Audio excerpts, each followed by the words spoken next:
Antes de adentrarmos na história de Mefibosete, é fundamental compreender o contexto que a envolve. O livro de 1 Samuel nos relata o temor de Saul em relação a Davi, após a vitória deste contra os filisteus. Saul, receoso de que Davi tomasse seu trono, empreendeu uma perseguição implacável contra ele. No entanto, em meio a esse cenário tenso, surge a notável amizade entre Davi e Jonatas, filho de Saul, uma ligação profunda que a Bíblia descreve como suas almas estando entrelaçadas. Essa amizade transcendeu as circunstâncias desafiadoras, levando Jonatas a arriscar sua vida para proteger Davi. A aliança entre eles foi selada com um juramento, assegurando que, mesmo na eventual morte de Jonatas, Davi continuaria a demonstrar lealdade à sua família. Este compromisso foi reafirmado por ambos. Contudo, em uma trágica batalha contra os filisteus, tanto Jonatas quanto Saul encontraram a morte na montanha de Gilboa. A notícia desse ocorrido impactante espalhou-se por Israel, e a mulher encarregada de cuidar do filho de Jonatas, Mefibosete, tomada pelo desespero, fugiu do palácio para proteger a criança dos inimigos filisteus. Nos braços, ela carregava o pequeno Mefibosete, mas durante a tumultuada fuga, a criança caiu, resultando em fraturas nos pés que o deixaram aleijado.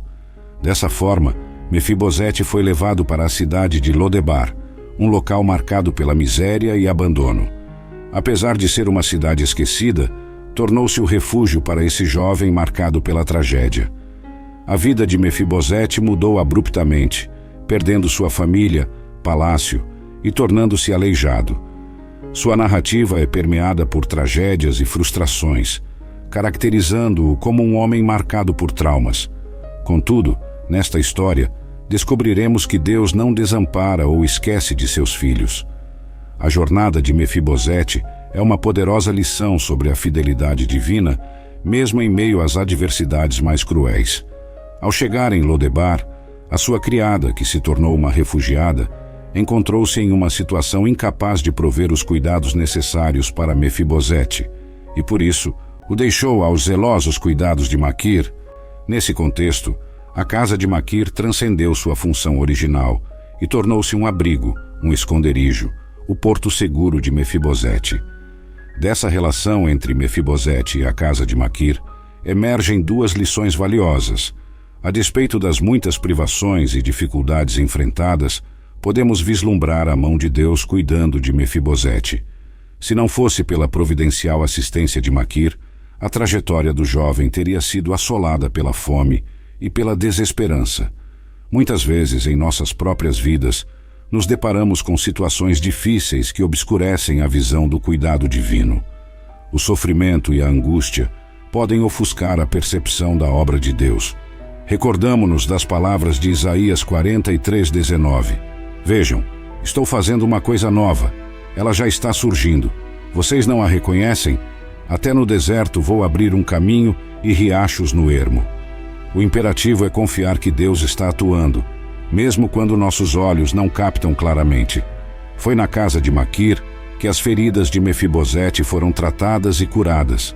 Essa narrativa nos ensina que, antes de Deus nos honrar, é necessário passar pelo processo de tratamento das nossas debilidades e feridas na casa de Maquir.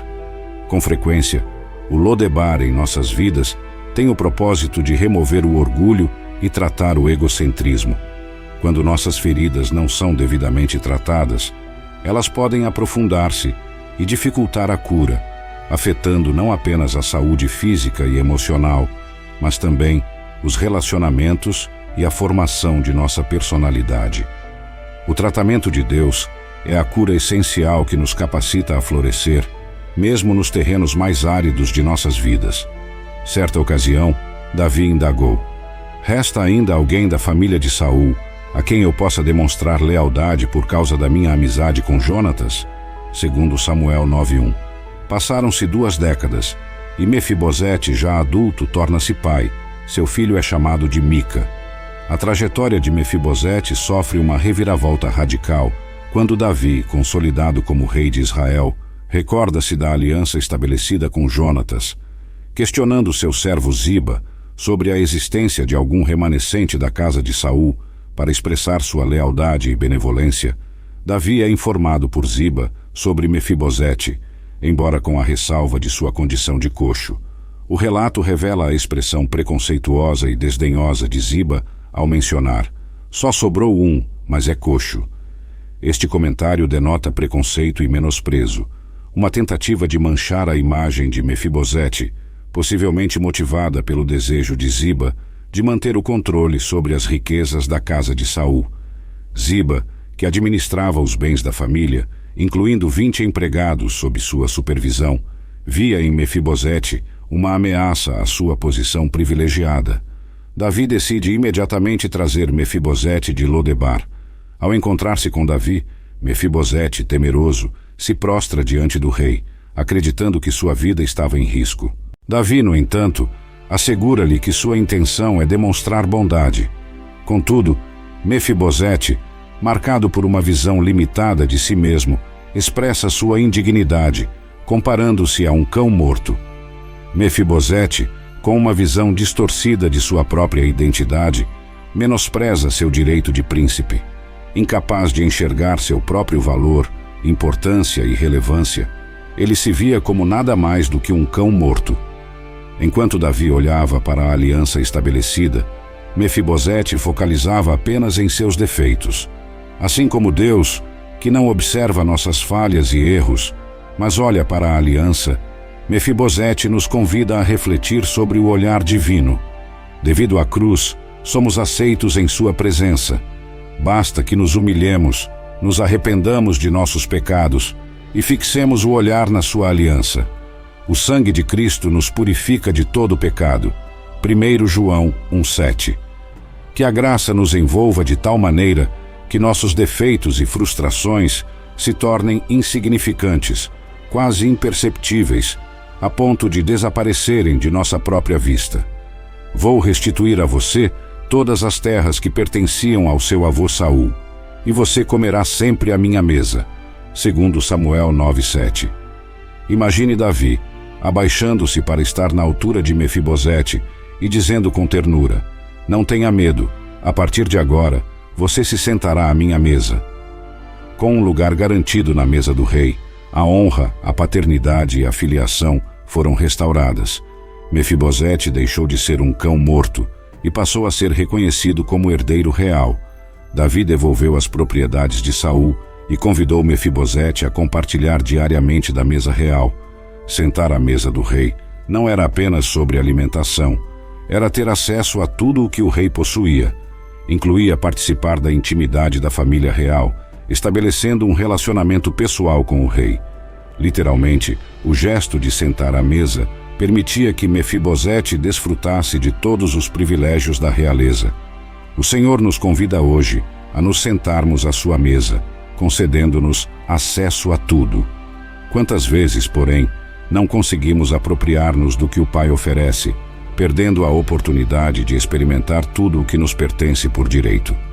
Devemos abandonar uma mentalidade religiosa e agir como filhos herdeiros, desfrutando da plenitude do que Ele nos oferece. Essa situação faz eco à parábola do filho pródigo. O filho mais velho, trabalhando no campo, não compreendia a atitude do pai ao celebrar a volta do irmão pródigo. O pai, amorosamente, declarou: meu filho, você está sempre comigo, e tudo o que tenho é seu. Lucas 15:31. Apesar de ser filho, agia como se fosse um simples empregado. Que possamos compreender e desfrutar plenamente da mesa do Pai, reconhecendo que somos herdeiros e que tudo o que ele tem é nosso por direito. Após a morte de Absalão, Davi retorna a Jerusalém, e a questão de Mefibosete é trazida à tona. Ziba, o servo que previamente o acusara falsamente, é confrontado por Mefibosete, que com humildade expõe a verdade sobre a traição de Ziba. Perante o rei Davi, Mefibosete reitera sua lealdade e devoção, evidenciando sua integridade ao recusar a disputa por sua herança, preferindo a paz e o acesso contínuo à mesa do rei. Após esclarecer a trama de Ziba, Mefibosete, em um gesto surpreendente, prioriza a paz e a unidade acima de bens materiais. Ao sugerir a divisão dos bens com Ziba, Ele demonstra discernimento ao perceber que, naquele momento crucial, sua prioridade era manter a paz e a proximidade com o rei Davi. Isso nos leva a refletir sobre a importância de priorizar relacionamentos e valores mais elevados em meio a circunstâncias difíceis. Mefibosete toma uma decisão marcante ao abrir mão de sua herança material, reconhecendo que a busca por bens materiais poderia criar divisão e interferir em seu relacionamento com o rei. Sua escolha destaca a importância de discernir entre o efêmero e o eterno, escolhendo aquilo que verdadeiramente contribui para uma vida de paz e integridade. A história de Mefibosete alerta sobre a presença de Zibas em nossa vida, representando ameaças disfarçadas que podem minar nossa herança espiritual. Mefibosete, embora inicialmente ingênuo, aprende a importância do discernimento espiritual. Isso nos lembra da necessidade de sermos prudentes e sábios, buscando a orientação divina para evitar armadilhas e preservar nossa herança espiritual. Esta narrativa revela um Deus que não esquece seus filhos, onde a justiça de Deus prevalece. Mefibosete, em sua lealdade e discernimento, destaca a importância de priorizar a paz, a integridade e o relacionamento com o rei. Em meio às tramas da vida, a lição fundamental é confiar que o que é nosso está guardado nas mãos do Senhor, permitindo que Ele responda em sua justiça.